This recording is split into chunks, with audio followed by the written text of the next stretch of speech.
एक राजकुमारी थी, उसके पास एक खरगोश था जिसे वह बहुत पसंद किया करती थी। खरगोश को लेकर राजकुमारी हमेशा घूमा करती थी और इस बार भी राजकुमारी जब शाम को घूमने गई तो वह अपने खरगोश को लेकर साथ में गई।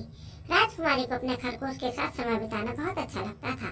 राजकुमारी का कोई साथी नहीं था, इसलिए राजकुमारी यही सोचा करती थी कि खरगोश उसके साथ हर समय रहे, वही उसके जीवन में खुशियां ला सकता है, क्योंकि यह उसके साथ रहता है और उसका कोई साथी नहीं है। वह महल से बाहर निकलकर सिर्फ एक बगीचे में घूमती रहती थी, उससे ज्यादा दूर वह कहीं नहीं जा सकती थी। राजकुमारी का मन हमेशा ही बाहर जाने के लिए करता था, लेकिन उसे जाने नहीं दिया जाता था। रात का वक्त था, राजकुमारी सोई हुई थी, तभी उसकी अचानक ही नींद खुल गई और वह अपनी खिड़की से बाहर बगीचे में देखने लगी तो उसने देखा कि खरगोश उसका भी सोया हुआ था। राजकुमारी के ही कमरे में रहता था। राजकुमारी कमरे के अंदर घूम रही थी। जब राजकुमारी ने खिड़की के बाहर देखा तो उसे एक बुढ़िया नजर आई। वह बुढ़िया बगीचे में क्या कर रही है, राजकुमारी को कुछ भी समझ में नहीं आ रहा था। वह बुढ़िया राजकुमारी की खिड़की की ओर देख रही थी और राजकुमारी उस बुढ़िया को देख रही थी। तभी बुढ़िया ने उसे बुलाना चाहा तो राजकुमारी ने कहा कि तुम अगर आना चाहो तो मेरे पास आ सकती हो, मैं नीचे नहीं आ सकती। उसके बाद बुढ़िया वहां से गायब हो गई और उसके कमरे में अचानक आ गई। ये देखकर राजकुमारी डर गई, क्योंकि वह कोई साधारण बुढ़िया नहीं थी, वह एक जादूगरनी थी। बुढ़िया कहने लगी कि मैं सब कुछ जानती हूँ, तुम्हें बाहर जाना बहुत पसंद है, लेकिन तुम बाहर नहीं जा सकते। अगर तुम चाहो तो मैं तुम्हें बाहर की दुनिया दिखा सकती हूँ, बाहर तुम्हें ले जा सकती हूँ।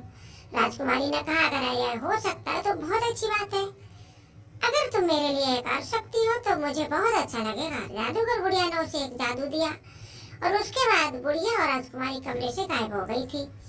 जब वह गायब होकर एक जगह पर पहुंची तो बहुत ही सुंदर दिखाई दे रही थी। चारों ओर बहुत ही हरियाली छाई हुई थी और वहां शांति भी नजर आ रही थी। वह बाहर की दुनिया थी, इसलिए राजकुमारी को बहुत पसंद आई।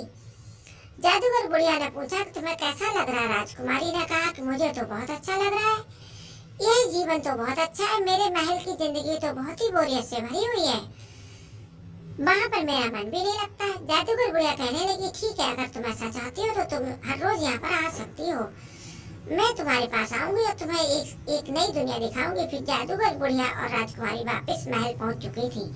अगली सुबह जादूगर बुढ़िया फिर उसके पास पहुंच गई और वह राजकुमारी को लेकर घूमने के लिए निकल पड़ी। राजकुमारी को लेकर वह गायब हो गई वहां से और उसने वही दुनिया दिखाई जिसमें सभी लोग घूम रहे थे। बाजार लगा हुआ था, सभी लोग कुछ न कुछ सामान खरीद रहे थे। ये देखकर राजकुमारी को बहुत अच्छा लग रहा था, क्योंकि राजकुमारी सब बहुत ही कम देखा था उसने ये सब, इसलिए वह ये देखकर बहुत पसंद कर रही थी। जादूगर बुढ़िया ने एक लड़के से उसे मिलाया और वह लड़का भी काफी सुंदर था। राजकुमारी उसे देखकर बोली कि यदि यह राजकुमार होता तो शायद मेरी शादी हो जाती। तभी बुढ़िया ने कहा कि अगर तुम इससे शादी करना चाहती हो तो मैं इसे अभी राजकुमार बना देती हूँ। और बुढ़िया ने अपने जादू से उसे राजकुमार बना दिया। इस तरह वह दोनों साथ रहने भी लगे और घूमने भी लगे। उधर महल में खरगोश चारों ओर घूम रहा था, लेकिन उसे कहीं भी राजकुमारी नजर नहीं आ रही थी। सुबह का वक्त था और वह राजकुमारी को वहां नहीं देख पा रहा था। वह भागता भागता राजा के पास गया, उसके राजा को भी कुछ नहीं समझ आ रहा था। जैसे राजा बेटी के कमरे में आई तो देखा कि राजकुमारी वहां नहीं है। चारों तरफ राजकुमारी को ढूंढ लिया गया, लेकिन राजकुमारी कहीं भी नजर नहीं आ रही थी। राजा को शक हो गया था कि कहीं राजकुमारी बाहर गई है, लेकिन बाहर पहरेदार ने मना कर दिया कि यहाँ से राजकुमारी बाहर नहीं गई है, महल के दरवाजे अभी भी बंद हैं, राजकुमारी बाहर नहीं जा सकती। राजा और रानी दोनों ही राजकुमारी के कमरे में बैठे हुए थे। तभी अचानक राजकुमारी और बुढ़िया उस कमरे में घूमकर वापस आ गई और ये देखकर राजा घबरा गए और उस बुढ़िया को देखकर कहने लगे कि ये बुढ़िया ही हमारी राजकुमारी को लेकर गायब हो गई थी, इसे पकड़ लिया जाए। लेकिन जादूगर बुढ़िया गायब हो चुकी थी और राजकुमारी ने कहा उसने मेरी बहुत मदद की थी। राजा ने पूछा कि जादूगर बुढ़िया ने तुम्हारी किस प्रकार मदद की थी? राजकुमारी ने बताया कि जब मैं महल में बोर घूम रही थी, परेशान हो रही थी, मेरा मन नहीं लग रहा था, तब जादूगर बुढ़िया ने मेरी मदद की थी और उसने मुझे ऐसी दुनिया दिखाई थी जो कि मैंने पहले सपने में भी नहीं देखी थी। राजा और रानी समझ चुके थे कि जादूगर बुढ़िया ने जरूर कोई जादू किया होगा जिसकी वजह से राजकुमारी पर यह असर हुआ है। राजकुमारी को कहा गया कि आज के बाद वह इस जादूगर बुढ़िया से कभी नहीं मिलेगी। अगर ऐसा हुआ तो उस जादूगर बुढ़िया को पकड़ लिया जाएगा और उसे सजा दी जाएगी। यह सुनकर राजकुमारी डर गई और फिर जादूगर बुढ़िया को कभी भी उसने याद नहीं किया। राजकुमारी जानती थी वह इस दुनिया बहुत अच्छी थी, लेकिन वह अब उस जगह बिल्कुल भी नहीं जा सकती थी। अब उसे उस लड़के की भी याद आने लगी थी जो कि जादूगर बुढ़िया ने उसे मिलाया था। अब काफ़ी दिनों से जादूगर बुढ़िया उस तरफ नहीं आ रही थी, वह बगीचे के पास भी नज़र नहीं आ रही थी। पता नहीं जादूगर बुढ़िया अब कहाँ चली गई। वह यादें राजकुमारी के पास अभी भी थीं, जिन्हें याद करके सोच रही थी कि वह जादूगर बुढ़िया पता नहीं कहाँ होगी। एक दिन राजकुमारी रात को सोई हुई थी, तभी जादूगर बुढ़िया अचानक उसके कमरे में आ गई। रात का समय था, बुढ़िया ने उसे जगाया और राजकुमारी उठ गई। उसके बाद राजकुमारी ने पूछा कि तुम काफ़ी दिनों से यहाँ नज़र नहीं आई, मैं तुम्हारा इंतज़ार कर रही थी और आज मैं इतने दिनों के बाद तुम यहाँ आई हो।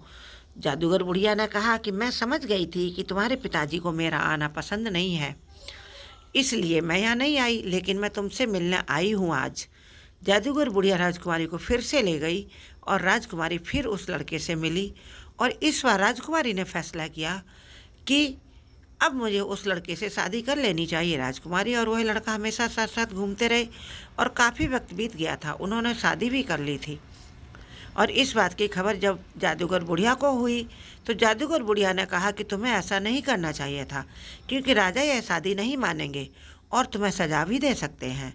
उसके बाद जादूगर बुढ़िया राजकुमारी और उस लड़के को साथ में लेकर राजकुमारी के महल में आ गई। सुबह हुई तो राजा उस कमरे में आए और उस लड़के को देखकर पूछने लगे कि कौन है। राजकुमारी ने अपने पिताजी को बताया कि हमारी तो शादी भी हो चुकी है और यह मेरे पति हैं। यह सुनकर राजा ने कहा कि ऐसा नहीं हो सकता। उसके बाद राजा ने बुढ़िया को देखा और कहा कि यह सब तुमने ही किया है, तुम्हारी वजह से यह सब हो रहा है, मुझे तुम्हें सज़ा देनी होगी। तो राजकुमारी ने कहा कि इसमें इनकी कोई गलती नहीं है, यह शादी मैंने अपनी मर्जी से की है। राजा समझ चुके थे राजकुमारी ने फैसला अपनी मर्जी से किया होगा, तभी यह शादी हुई है।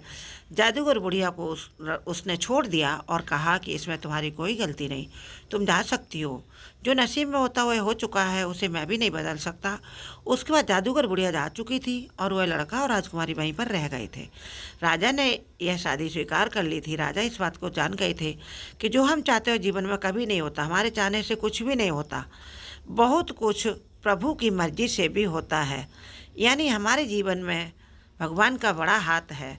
और इस तरह राजा ने स्वीकार किया कि दुनिया में कभी भी कुछ भी हो सकता है, क्योंकि हालात इंसान को बदल सकते हैं। राजकुमारी और जादूगर बुढ़िया की कहानी अगर आप सबको पसंद आई है तो आगे भी इस कहानी को शेयर करें, कमेंट करके हमें अवश्य बताएं। और इस कहानी से यह सीख मिलती है कि भगवान के न्याय में हमें भरोसा रखना चाहिए। जय माता दी।